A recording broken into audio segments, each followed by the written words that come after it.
All right, and we are back here on the GSMC Football Podcast. And for the final part of the show, we are going to talk about Eli Manning and will he be a first ballot Hall of Famer? Will he be inducted into the Hall of Fame, get into the Hall of Fame tonight?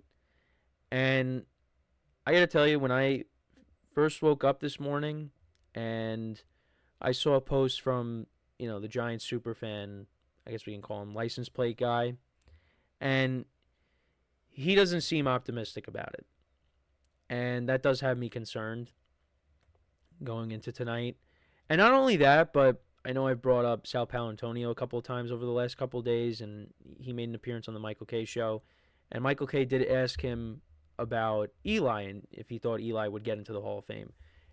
And he did say yes, but he didn't say, when. So it might not be tonight. Now, a license plate guy posted on his Instagram. This is what he said. He said, read the room, folks. You have tons of people telling us fans to be prepared. People know. Leaks are out there. It's not happening for number 10 this year, and that's criminal in my opinion. Let the arguments go absolutely insane today. He doesn't care what numbers you throw at him, not being a first ballot Hall of Famer, because he said, because I'll throw better ones back at you. Eli belongs in the Hall with Breeze next year, then Rivers, then Brady. This Eli Hall of Fame in the Hall is going to become a thing. Being a Giants fan has become the expectation of disappointment. The team has become the butt of the joke, laughing stock. The product has been terrible, and now it just seems like everything and anything is in the negative now. Add the Eli news.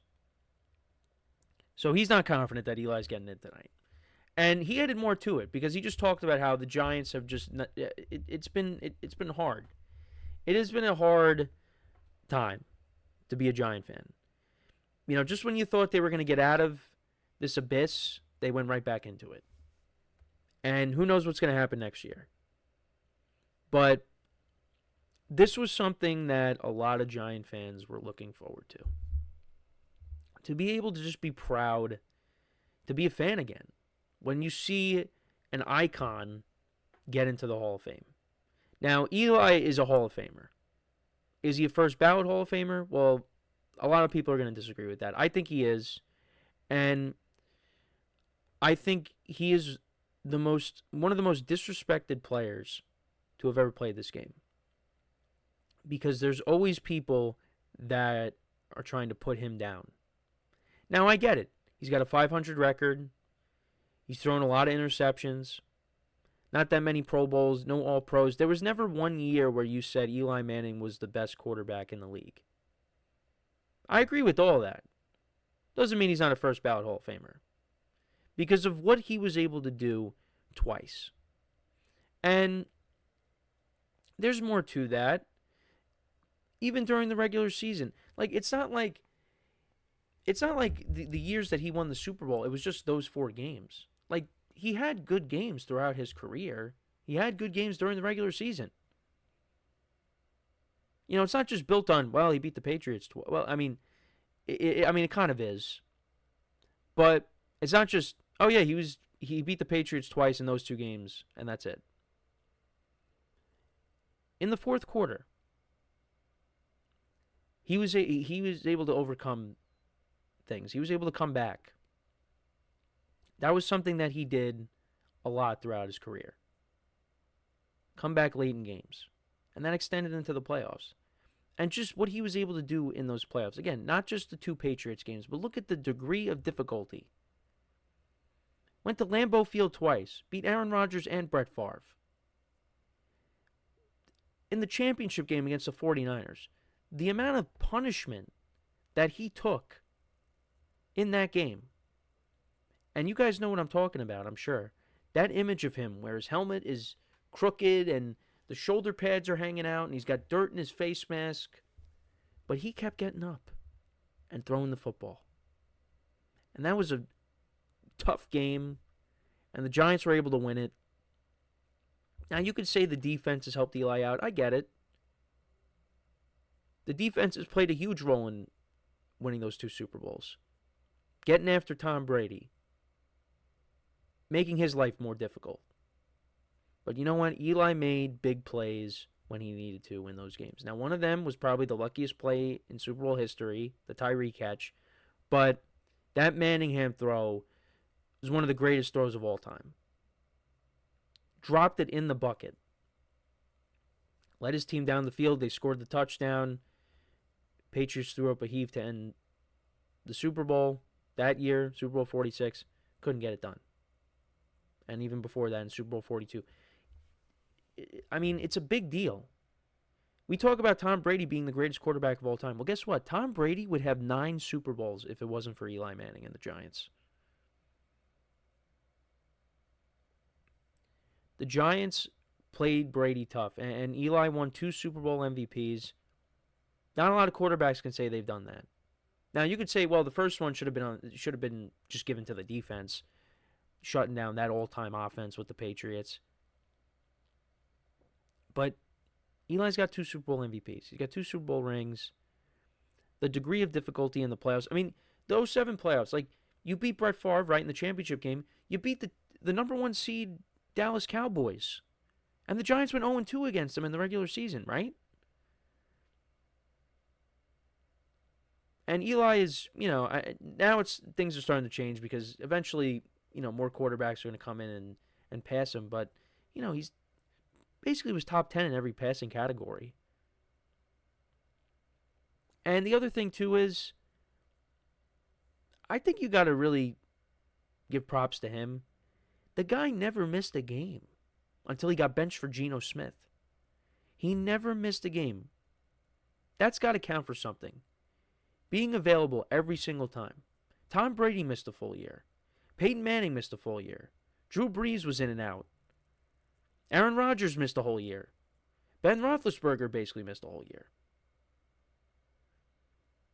And I'm just talking about from his time period. Guys miss games. This guy played basically every game. And if it wasn't for a terrible decision to bench him, I mean, that streak would have kept going. Now, eventually, yeah, with the second time around with Daniel Jones being drafted, yeah, you wanted to see what the young guy could do. So you benched Eli. And that time he was expecting it. There was no guarantee he was going to be the starter throughout the whole 2019 season. He was blindsided by it in 2017 because you had all these injuries and just all this drama with this team. And the last thing you wanted to do was upset your franchise quarterback, and that's what they did. He didn't expect it. They blindsided him with that move.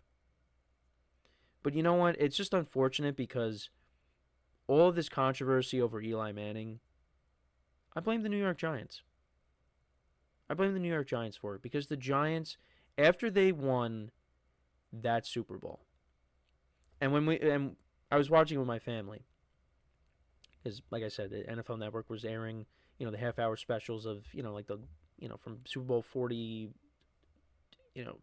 Super Bowl 42, I guess, or I don't know when they started, but I watched the Super Bowl 46 one with my family, and once it ended, I'm like, yeah, and then everything went downhill after that.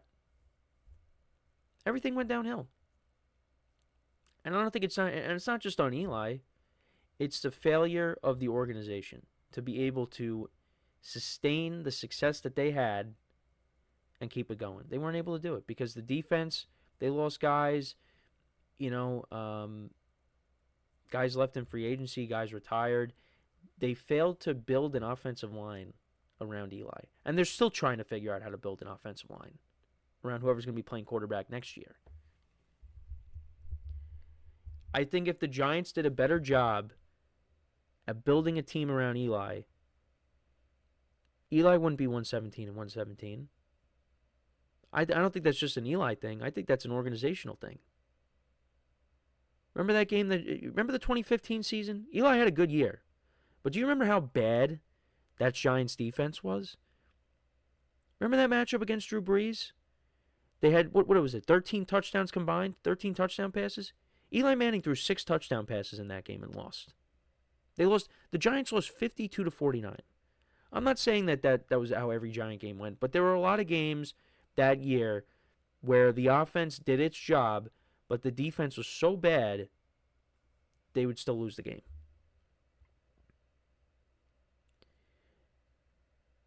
But that's in the past. But yeah, I can't blame you. You look at that 117 and 117 record. It's not all on Eli. It's not. Now, some games, yes, you could blame him. There were games where he threw 5 picks. I get it. But it's not all his fault. And you know what? It's not 117 and 117 because if you add in the postseason record, he's got a winning record. So, I get it. Eli Manning is a unique football figure. But someone said it in the comments on social media. I forget where I saw it, but you can't tell the story of the NFL without Eli. He's a Manning, and I know he's going to be in Peyton's shadow, but let me tell you something. Eli never lost a Super Bowl. Peyton's 2-2 in Super Bowls, and the second one that he won, like, you want to talk about Eli being carried by his defense. Peyton was really carried by his defense in that Super Bowl against the Panthers. Now, Peyton is always going to be the better quarterback. But I think the better postseason quarterback, I think it's Eli. I think it's Eli. Regular season, Peyton blows him out of the water. We know that. But postseason, honestly, give me Eli. Give me Eli in the postseason over Peyton. So, yeah, it's not looking good. It seems like Eli's not getting in tonight. I hope I'm wrong. I hope we're surprised. And the other guys that are on the ballot, I mean, all well-deserved. You got Eli, Luke Kuechly, Antonio Gates, I think should get in, Jared Allen, Terrell Suggs, Fred Taylor, Torrey Holt, Steve Smith Sr., Reggie Wayne, Marshall Yonda, Willie Anderson, Jari Evans, Adam Vinatieri. Adam Vinatieri definitely should get in. Darren Woodson, Eric Allen. Eli's got to get in. And the other thing, too, is, you know, if he doesn't get in this year, well, Phillip Rivers better not get in before Eli. Phillip Rivers had a good career, but guess what? Phillip Rivers did not win a Super Bowl. Eli Manning has 2 Super Bowls. Now, I think it would be cool if you had... I mean, Rivers should either get in after Eli or at the same time as Eli. Because I think it would be cool. I thought of this right before we were talking about this here. If you had Phillip Rivers, Eli, and Ben Roethlisberger all get in at the same time.